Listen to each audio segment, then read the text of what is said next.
Good morning all of you. मैं सरिता बहुत बहुत स्वागत करती हूँ आप सभी लोगों का अपने चैनल सरिताज़ रूफटॉप किचन गार्डन में। और शुरुआत आज की हार्वेस्टिंग के साथ। आज 22 मई 2020 हो चुकी है। सुबह के 7 बजे हुए हैं। देखिए कितनी तेज़ धूप आने लगी है। अभी से ही खड़ा रहना मुश्किल हो रहा है। और ग्वार की फली बहुत अच्छी टूट रही है। इसके ऊपर वीडियो तैयार है, मैं जल्दी ही डालूँगी। भिंडी रोज़ाना टूटती हैं। कुछ बढ़िया ग्रीन शिमला मिर्च सैंडविच बनाया जाएगा आज नीचे, उसके लिए तोड़ ली गई है। और लौकी अच्छी बिल्कुल हेल्दी और कच्ची सी।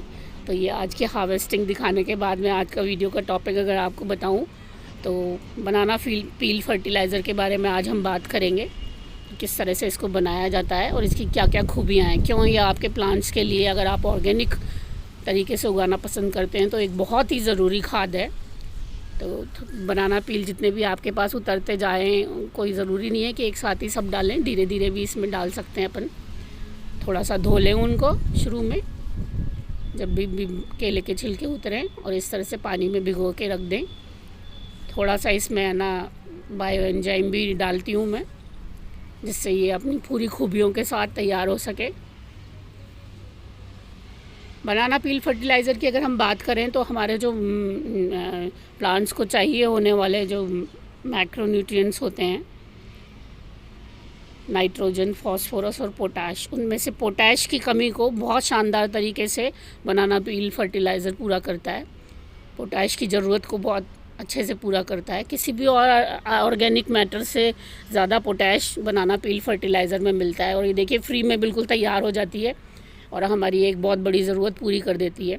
पोटैश की ज़रूरत जो है बहुत अपनी जड़ों को मजबूत बनाने के लिए बहुत ज़्यादा होती है, और बुशी भी होता है पेड़, उससे फ्लावर्स में भी फ़र्क पड़ता है। आपके जो भी वेजिटेबल्स के आते हैं थोड़े बढ़ जाते हैं।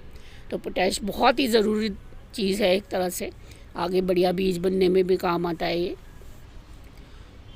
और मैक्रोन्यूट्रिएंट है हमारे 3 में से एक, तो ऐसे ही बहुत ज़रूरी हो जाता है इसको, इसकी पूर्ति करना। 6-7 दिन में तैयार हो जाती है ये अच्छे से। ये देखो आप, बिल्कुल रेडी है ये हमारे प्लांट्स को देने के लिए।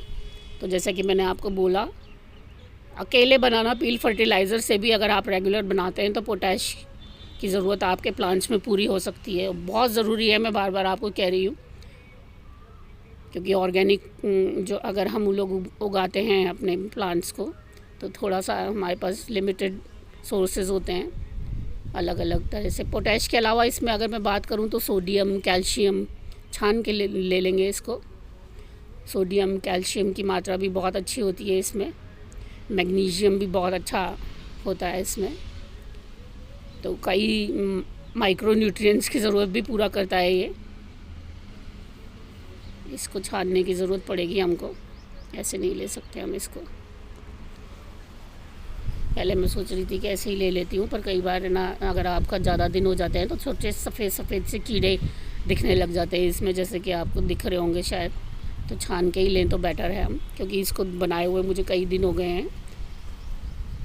उस टाइम मैंने मल्चिंग कर दी थी वर्मी कंपोस्ट की मई के शुरुआत में। तो अब 20 दिन बाद में ये है ना बनाना पील फर्टिलाइज़र दे रही हूँ। तो ये देखो आप, मैंने 15 लीटर की बाल्टी में 1 या 1.5 लीटर बस इतना ही लेती हूँ मैं गर्मियों में, क्योंकि थोड़ा सा हल्का ही रखना पसंद करती हूँ मैं।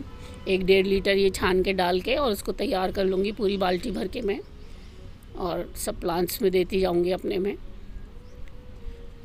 तो नाइट्रोजन तो मैंने मई की शुरुआत में ही दे दिया था बहुत अच्छा वर्मी कंपोस्ट डाल के। हालांकि वर्मी कंपोस्ट में आपकी मैक्रो और माइक्रो सारी न्यूट्रिएंट्स होते हैं, सारी ज़रूरतें होती हैं, पूरी होती हैं।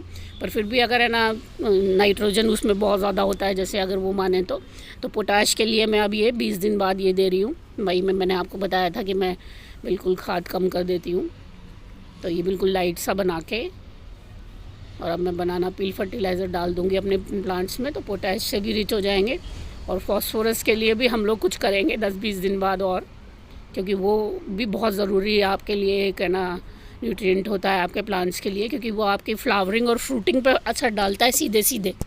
तो जब आप प्लांट लगाते हैं तब तो नाइट्रोजन की खाद की बहुत ज़रूरत होती है, क्योंकि बढ़ना ज़रूरी होता है प्लांट का। और जैसे ही आपका प्लांट परिपक्व हो जाता है, कोई भी वेजिटेबल प्लांट या कोई भी दूसरा प्लांट होता है, तैयार हो जाता है अपनी फ्रूटिंग के लिए, उस टाइम पे आपको फास्फोरस और पोटैश की खाद ज़रूर डालनी चाहिए। क्योंकि वो एक रीज़न, बहुत सारे लोग मुझसे क्वेश्चन पूछते हैं, मैम हमारा प्लांट बड़ा हो गया पर उसमें फ्लावरिंग नहीं हो रही है या उसमें फ्रूट्स बन नहीं पा रहे हैं पूरे अच्छी तरह से। तो उसका एक ही रीज़न भी होता है कि आपके पोटैश और फास्फोरस की कमी होती है आपके प्लांट्स में। तो उस टाइम पे वो बहुत नीड होती है उसकी, जिससे कि आपके फ्रूट्स जो है, वेजिटेबल्स हैं, वो अच्छे से बन सकें, साइज़ अच्छा ले सकें, उसके लिए भी ज़रूरी होता है ये। और है ना, टेस्ट वाइज भी बहुत अच्छे होते हैं इन दोनों खादों से। तो फास्फोरस के लिए मैं अभी आपको पूरी तो नहीं बताऊंगी, पर फिर भी बोन मील, जैसे स्टीम्ड बोन मील में बहुत अच्छा फास्फोरस होता है। या फिर अगर आप बोन मील नहीं देना चाहते हैं तो इफ़को का जो फास्फोरस का आता है एक लिक्विड फर्टिलाइज़र, वो भी आप यूज़ कर सकते हैं, ऑर्गेनिक। वैसे थोड़ा सा सरसों की खली में भी होता है, कुछ कुछ पोर्शन में तो हर खाद में मिल ही जाते हैं ये। पर अगर स्पेशली आप स्पेसिफिकली उसी न्यूट्रिएंट के लिए देना चाहें तो जैसे बोन मील बहुत अच्छा जो है सोर्स होता है फास्फोरस का। पर अभी अगर हम बात करें पोटैश की, तो बनाना पील फर्टिलाइज़र में, जैसा कि मैंने आपको बताया, ये किसी भी और ऑर्गेनिक मैटर से सबसे ज़्यादा है ना पोटैश होता है। और सोडियम, कैल्शियम, मैग्नीशियम की भी है ना आपकी कमी पूरी करता है ये। तो बहुत ही बेहतरीन फर्टिलाइज़र है जो कि फ्री में अपने को तैयार हो जाता है। 7 दिन बहुत होते हैं इसका पूरा जो है कसाब के पानी में निकल के आने में तैयार हो जाता है 7 दिन में। और क्योंकि गर्मियाँ हैं तो थोड़ा लाइट ही दे रही हूँ मैं, डर लगता है बहुत, पौधे जल जाते हैं अगर तेज़ आप फर्टिलाइज़र देते हैं तो ज़रूर आप बनाइए बनाना पील फर्टिलाइज़र। और ऐसा भी नहीं है कि उसको एक बार में आप है ना फेंकने की उसमें आ जाए, डालते रहें बीच बीच में उसमें बनाना, तो वो तैयार होता रहता है और अच्छे तरीके से।